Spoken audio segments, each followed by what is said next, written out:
Assalamu alaikum warahmatullah. Haya, kiwanja chetu hichi kipo maeneo ya Jumbi hapa, Jumbi Tungui tunasema, ambacho mwenyewe amejenga foundation yenye ramani ya vyumba vinne na vyumba vitatu vyote vina master, yani vina choo chake ndani. Ikisha na kule nyuma nitakuonesha vile vile kama unavyoona kule, nitakupa tafsiri yake. Lakini hii ndo foundation yenyewe ambayo ameinua juu in case kwamba barabara ikipita, yeye tayari ameshainua foundation yake, kwa hiyo haitoathiriwa na kuinuka kwa barabara. Kiwanja chake kina mita 23 upana na mita 28 urefu kiwanja chake, na kina hati kutoka ardhi, kamisheni ya ardhi, na yeye mwenyewe alikuwa ameshahaulisha, kwa sababu yeye mwenyewe alinunua hapa akapewa hati na yeye mwenyewe akahaulisha. Kwa hiyo amefikia hatua ya kulipia apewe hati yake. Kwa hiyo kitakuwa kina hati mbili, hati ya mwanzo ya aliyemuuzia na hati ya pili ambayo yeye mwenyewe amehaulisha. Kwa hiyo na atakayenunua naye atatengeneza naye hati yake. Kwa hiyo kiwanja kinauzwa bwana. Mwenyewe anataka milioni 55 tu, na mazungumzo pia yapo katika hichi kiwanja. Kiwanja ni kikubwa na foundation unaiona kainua, na mimi niko juu huko. Na hiyo sehemu ya mbele uliona imeisha ukuta hapo, mtu unaweza ukatoa hata frame za maduka.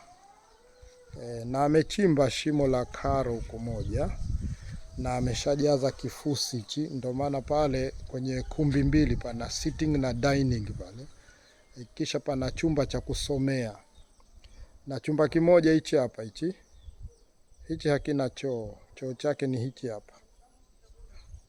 Ipo Jumbi hapa, kiwanja chetu. Huku ndo nyuma huku, ilapo karo, na hapa ukuta ulianguka, kulikuwa kuna mti umekatwa, kwa hiyo ukagonga. Hichi hapo mlango huu unaoona mwanzo, hicho ni choo cha public. Kinachofuata hapo, hiyo ni sehemu ya laundry, sehemu ya kufulia. Mtu ana mashine zake anafulia huko. Hii ni sehemu ya kufulia, na hapo mbele hiyo hapo itakuwa ni sehemu ya kama mfano hutaki zogo huku ndani. Kwa hiyo hapa ni sehemu ya kujisomea mwenyewe, chumba hichi hapa. Na hilo hapo ni jiko la nje, na kule mwisho kule ndo store.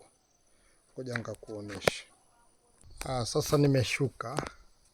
Hii ni store kwa mujibu wa ramani yake, na hilo hapa litakuwa ndo jiko la nje. Kutakuwa kuna majiko mawili, yani unatoka jiko la ndani la hapa, unakuja jiko la nje hili. Na hapa pembeni hapa, hii ndo ni mwenyewe kaweka sehemu ambayo kama ya kujisomea. Naona chumba cha kujisomea, kuswalia. Kwa mfano umepata mgeni tu, hutaki aingie ndani, kwa hiyo anaweza akamaliza shughuli zake huku huku. Hapa ni sehemu hii yote ya kufulia hii, kuanzia hapa na hichi chumba ambacho nadhani mtu ataweka mashine hapa, sehemu ya kufulia. Na huku pembeni huku ndo kuna choo cha public. Hichi huku choo cha nje hichi hapa, na hii sehemu hapa ndo panakuja kujengwa yale. Ilapo ni hodhi au shimo moja la uchafu ambao haujafukiwa, yani kashalijengea lakini bado kufunika. Na hii ndo ramani ya hichi kiwanja chetu ambacho kinauzwa. Mwenyewe anataka mpaka milioni 50 anakuuzia. Sasa kwa yeyote ambaye anakihitaji hichi kiwanja, basi anaweza kuwasiliana na mimi kupitia namba yangu ya WhatsApp 0777709695, na service charge ni shilingi 20,000 kwa ajili ya kuja kuona document, yani hati, na vile vile kuzungumza na mmiliki. Na hii hapa sehemu ya mbele, hii ndio sehemu ya parking. sehemu ya parking. Viwanja vimekatwa kwa plani na vilikatwa na serikali wenyewe kwa plani. So unaona hii njia moja kwa moja mpaka barabarani pale. Kwa hiyo kuta hilo hapo, kiwanja ni hichi hapa. Kuna parking nzuri ya kutosha. Shaona na majirani ndio unaona hivi. Nyumba ziko kwa plani kabisa.